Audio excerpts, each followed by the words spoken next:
Bonjour à tous et à toutes, bienvenue sur l'émission TV Noyer-Renard, l'émission qui parle des thèmes et de l'actualité qui touche notre quartier, le Noyer-Renard à Athis-Mons. Alors aujourd'hui, nous allons continuer notre série de présentation des différentes structures du Noyer-Renard en nous intéressant à la ludothèque La Marelle. Et donc, Divi Passion, réalisateur de l'émission, a fait un appel à un invité pour cette occasion, émission que nous réalisons bien évidemment en distanciel, dû aux mesures de prévention face au Covid-19. Donc, bonjour Clément. Bonjour Willy, salut. Salut, merci d'avoir accepté de participer à cette émission avec moi. Et j'aimerais te demander, est-ce que tu peux te présenter en quelques mots? Du coup, je suis Clément, je suis ludothécaire à la ludothèque La Marelle du Grand Orly Seine-Bièvre. Je travaille avec d'autres ludothécaires, donc Jamila, Amina, Dorine et Fabienne. Et je suis là pour représenter nos structures pour cette émission. Est-ce que tu peux nous en dire plus un petit peu sur ton lieu de travail, sur votre structure, sur la ludothèque? Du coup, ouais, la ludothèque, ça fait un bon moment qu'elle est installée sur le quartier du Noyer-Renard. Je crois qu'elle a été fondée en 92, je crois, enfin en tout cas au début des années 90. Faut savoir qu'au départ, c'était une association donc, qui était dans des préfabriqués, puis après qui a été reprise par la mairie d'Athis, puis elle est passée à la CALP, donc la communauté Les Portes de l'Essonne. Et aujourd'hui, on fait partie du Grand Orly Seine-Bièvre, donc l'établissement public territorial numéro 12, qui est un regroupement de 24 villes où on peut avoir Savigny, Paray, Morangis, Orly, etc. Et nous, en fait, on va travailler vraiment sur les anciennes villes de la CALP, donc avec Savigny, Morangis, Paray et bien sûr Athis et le quartier du Noyer-Renard, puisqu'on est au cœur même du quartier, au sein de la structure finalement de l'espace Goscinny, qui contient une médiathèque, une halte garderie, je crois bien, juste derrière la ludothèque. D'accord. Donc, est-ce que c'est principalement les autres structures avec lesquelles vous collaborez ou il y a d'autres structures, associations avec lesquelles il vous arrive de travailler de temps en temps? Alors, nous, on a pas mal de partenaires. Aujourd'hui, la ludothèque a rejoint le réseau des médiathèques. Donc, on va travailler avec les médiathèques d'Athis, de Paray, de Morangis. Mais on va aussi travailler avec certaines associations. Par exemple, en avril, mai, là, on va avoir un travail avec la maison de banlieue sur les moulins du territoire. Mais on peut travailler aussi avec des IME, des centres sociaux, le centre social qui est en face à l'espace Michelet. On va travailler aussi avec des écoles. Voilà, c'est assez diversifié. Et ce partenariat peut soit amener à un événement particulier, soit va se focaliser sur du prêt de jeu ou l'accueil d'un public au sein de la ludothèque dans un moment privilégié où on va présenter des jeux, faire un travail comme ça de fond avec les associations et les usagers des associations. Ça fait combien de temps que vous êtes présent sur le quartier du Noyer-Renard? Et est-ce que tu t'en souviens? Est-ce que tu étais là? Est-ce que aussi tu as pu voir des changements? Alors moi, je suis arrivé donc il y a 10 ans au sein de la ludothèque, donc au départ en tant que vacataire. La ludothèque avait déjà pas mal changé. Voilà, bon, elle est sur le quartier depuis le début des années 90. Je sais que par exemple ma collègue Amina allait à la ludothèque étant enfant, donc elle a vraiment pu voir ces changements. Moi, ce que j'ai pu voir en 10 ans de changement, c'est qu'en gros le fait d'être passé comme ça à l'EPT, donc le Grand Orly Seine-Bièvre, et même au moment où la CALP s'est élargie, ça nous a permis d'accueillir du public de Savigny. Et à ce moment-là, on a vraiment un mélange des publics, c'est-à-dire qu'on reçoit beaucoup des personnes du Noyer-Renard et on est très content et tout, c'est vraiment notre travail du quotidien, mais on va pouvoir avoir d'autres types de personnes qui viennent de plus loin, qui vont venir profiter aussi de la ludothèque, et comme ça on va avoir une espèce de mélange des couches sociales, ou voilà, le mélange de cultures parfois qui va s'opérer au sein de la ludothèque, et nous on est très contents de ça, quoi. Il faut savoir que nous en fait on peut accueillir que 50 personnes au maximum au sein de la ludothèque, et il arrive régulièrement qu'en période hivernale, il arrive fréquemment qu'on soit complet et qu'on refuse certaines personnes, ce qui entraîne une certaine frustration de leur côté et du nôtre, parce qu'on aimerait vraiment les accueillir. Mais voilà, c'est comme ça. C'est le jeu et c'est un peu la recette du succès. Voilà, on peut pas accueillir tout le monde parfois, mais il faut savoir que en période estivale, bah, il y a un peu moins de personnes qui viennent parce qu'il fait beau dehors, parce que les enfants ont envie de profiter, leurs parents aussi, et c'est normal. Et donc, du coup, à ce moment-là, on a une période un peu plus calme, mais où on continue de recevoir du monde. Est-ce qu'il vous arrive d'organiser des événements en dehors de votre structure ou en dehors des jeux? Est-ce que ça vous Alors, arrive? alors, tout à fait. Nous, en fait, hors période Covid, on a 3 gros événements dans l'année, donc à savoir la Journée mondiale du jeu, qui a lieu en mai, D'accord. la fête de fin d'été qu'on fait dans le parc de la Coulée Verte à Paris-Vieille-Poste, et une année sur 2, normalement, on fait la semaine du jeu, donc qui pour le coup, voilà, on s'étale sur toute une semaine sur un thème donné autour avec le jeu en même temps. Donc on a fait par exemple une semaine sur art et jeu, avant il y a eu les 5 sens, et l'année dernière on devait faire une semaine du jeu sur le thème de entre ciel et terre, donc à la fois la terre, la planète, l'écologie, la biodiversité, etc. et l'espace. Donc quelque chose d'assez large comme ça. Ça n'a pas pu se faire à cause du Covid, mais bon, on espère pouvoir le faire cette année. Et sinon, en dehors de ça, il y a des événements un peu plus petits. Donc ça, les 3 gros événements dont je viens de parler, c'est des événements qu'on fait avec la ludothèque Duval, hein, parce qu'il y a 2 ludothèques sur Atis. Donc voilà, on travaille ensemble, on organise ça ensemble. Et après, voilà, il va y avoir des événements de plus petite ampleur où généralement, on va s'associer à des partenaires. Donc, par exemple, on fait des après-midi jeux en médiathèque, que ce soit dans la médiathèque Saint-Exupéry de Paris-Vieille-Poste ou une médiathèque ou à Simone de Beauvoir. On va faire des soirées jeux à Simone de Beauvoir. On essaie d'en faire au moins une par an, donc pour s'adresser, une à 2 par an, pour s'adresser à un public plus adolescent, adulte, même s'il y a des enfants qui viennent parfois avec leurs parents, à notre grande surprise, mais c'est super. Et après, sinon, on va être lié à certains autres événements. Par exemple, Festivert de Paris-Vieille-Poste, il y a la ludothèque qui est présente. On peut être présent parfois à la fête des associations d'Atis ou d'ailleurs. Et, euh, et voilà, donc on a généralement pas mal d'événements hors les murs. Après, des événements en dehors du jeu, ça, pas vraiment. En fait, nous, notre spécificité, c'est vraiment le jeu dans toutes ses formes, donc jeux de société, jouets, déguisements. Et si on nous appelle ou si on vient travailler avec un partenaire, c'est vraiment pour parler du jeu, pour mettre le jeu en avant. En tout cas, nous, c'est ce qu'on apporte, c'est ce plus-là. Et donc, on ne va pas forcément s'intéresser parce que juste on n'a pas la compétence à des choses en dehors du jeu comme, je sais pas, le livre ou le théâtre ou le cinéma, je ne sais pas quoi. Même si certains jeux peuvent parler de ces sujets, mais nous, ce qu'on met en avant, c'est vraiment le jeu avant tout. Je m'en parlais un petit peu avant des difficultés que vous avez eues pour organiser certains événements à cause du Covid. Du coup, j'aimerais savoir un petit peu comment ça se passe pour vous, comment est-ce que ça a affecté votre activité et s'il y en a, est-ce qu'il y a une solution pour y remédier? Alors, donc effectivement, avec le Covid, ça a vraiment impacté notre structure. Il faut voir qu'on a été fermé donc à partir de mars jusqu'à juin. Donc on pouvait accueillir personne pour jouer sur place.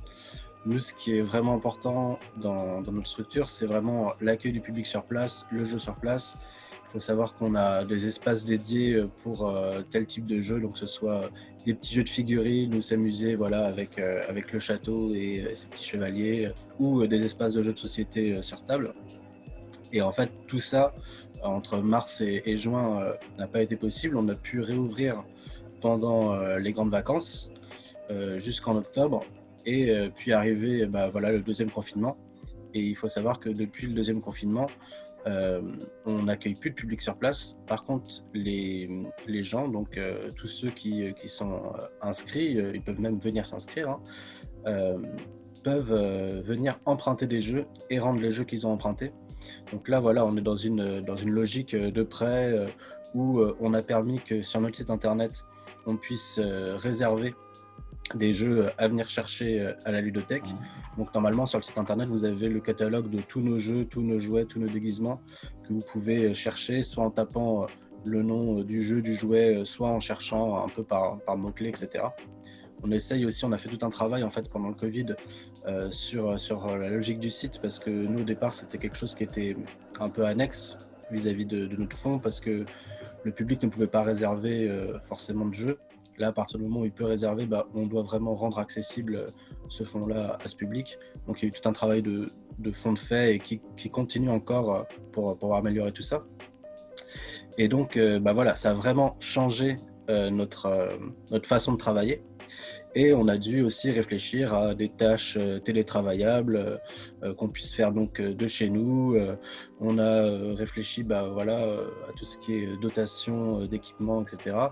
Et bien sûr, nos événements qui étaient prévus pour l'année 2020, donc la journée mondiale du jeu, la fête de fin d'été et, euh, et la semaine du jeu, ont sauté, on n'a pas pu les faire, hélas. Et on espère vraiment que cette année 2021 va nous permettre de renouer avec ce genre d'événement, parce que c'est toujours un moment où on rentre en contact avec des gens qui ne connaissent pas encore nos structures, malgré le fait qu'on soit là depuis des années. Il y a toujours des personnes qui ne sont pas au courant, et quand ils voient, généralement dans des parcs qu'on a installé des jeux surdimensionnés en bois et des espaces de jeu, etc., ils sont souvent émerveillés, et ça nous permet à la fois de partager un super moment avec notre public, et aussi un nouveau public qui après sera amené à venir profiter de la ludothèque, quoi. Pour cette année 2021, quels sont les gros projets qui arrivent pour vous? Là, nous, on espère pouvoir faire la journée mondiale du jeu 2021, qui devrait se faire sur Atis. Mais après, voilà, c'est encore dans les cartons, ça devrait se faire en mai, mais tout va dépendre de la situation, de l'évolution de la situation, et de savoir si on peut le faire ou pas. Après, nous, on espère aussi pouvoir faire la semaine du jeu en novembre. Donc reprendre le thème de l'année dernière, parce qu'on avait déjà amorcé un travail, donc ça sera assez simple pour nous de remettre ça en place.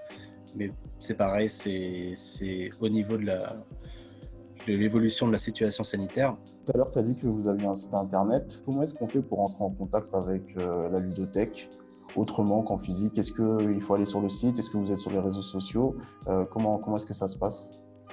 Alors, donc nous, on a un site internet. En fait, c'est le site du réseau des médiathèques. Donc, les ludothèques ont intégré leur site en même temps qu'on a amorcé ce travail d'intégration du réseau. Donc, sur ce site, vous avez nos coordonnées, à savoir notre adresse et notre téléphone. Donc, n'hésitez pas à nous appeler au téléphone. Après, vraiment, l'inscription se fait en physique. Il n'y a aucun moyen de faire une inscription comme ça sur le site directement. On préfère déjà voir la personne, on doit avoir un justificatif de domicile. Mais au-delà de ça, l'inscription est gratuite. Donc, n'hésitez pas à venir nous voir à nos horaires d'ouverture. Et généralement, sur le site, vous allez avoir toutes les informations pour pouvoir nous contacter, que ce soit adresse email, téléphone ou notre adresse directement au niveau de la structure. Il faut savoir que si vous êtes inscrit dans une médiathèque, vous pouvez bénéficier en fait d'utiliser votre carte pour emprunter des jeux à la ludothèque, et que ce soit à la ludothèque La Marelle ou à la ludothèque du Val. Donc c'est vraiment une inscription globale pour toutes ces structures, et avec une même carte, vous pouvez emprunter des livres, des jeux ailleurs, etc. Le seul truc, c'est qu'entre les médiathèques, il y a un système de navette, c'est-à-dire que vous pouvez faire venir des livres, des CD, des DVD d'autres médiathèques dans votre médiathèque de quartier pour pouvoir les emprunter. Là, pour les ludothèques, c'est un petit peu plus compliqué, parce que ce soit les jouets ou les jeux de société, des fois, il y a des pièces qui peuvent être manquantes, etc. Et que nous, on a vraiment la spécificité de voir est-ce que cette pièce-là est importante, est-ce qu'on a dans notre stock de quoi la remplacer, etc. Donc faire en sorte que c'est bon, ce retour-là il est bien, ou non, vous êtes obligé de racheter le jeu. Donc du coup, si vous empruntez un document, que ce soit un jouet, un jeu de société, dans une ludothèque, vous devez la ramener, vous devez le rapporter dans cette même ludothèque. C'est le petit détail.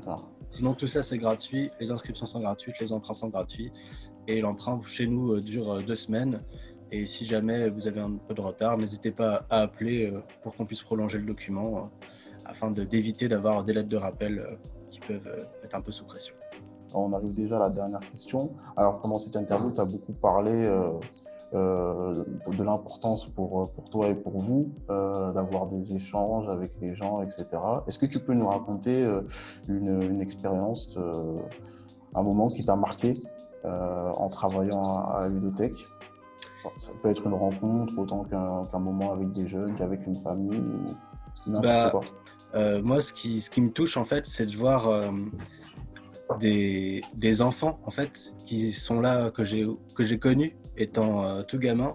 Et je les ai vus grandir, en fait, en travaillant, voilà, ça fait 10 ans, et qui viennent toujours à la ludothèque et qui ont toujours ce petit attrait-là. Et de voir certains enfants, même qui ne sont pas forcément dans les mêmes écoles, etc., et qui se retrouvent ici dans ce lieu, ils n'ont pas forcément les mêmes âges, et finalement ils créent un groupe en fait. Et de voir ces petites créations de groupe et autour du jeu ou de certains jeux particuliers et de les voir évoluer comme ça dans le temps, c'est vraiment le truc qui me touche le plus et qui fait que voilà, c'est aussi pour ça que j'adore ce métier et c'est pour ça que j'adore cette structure, c'est que comme on est au sein d'un quartier, il y a du public régulier.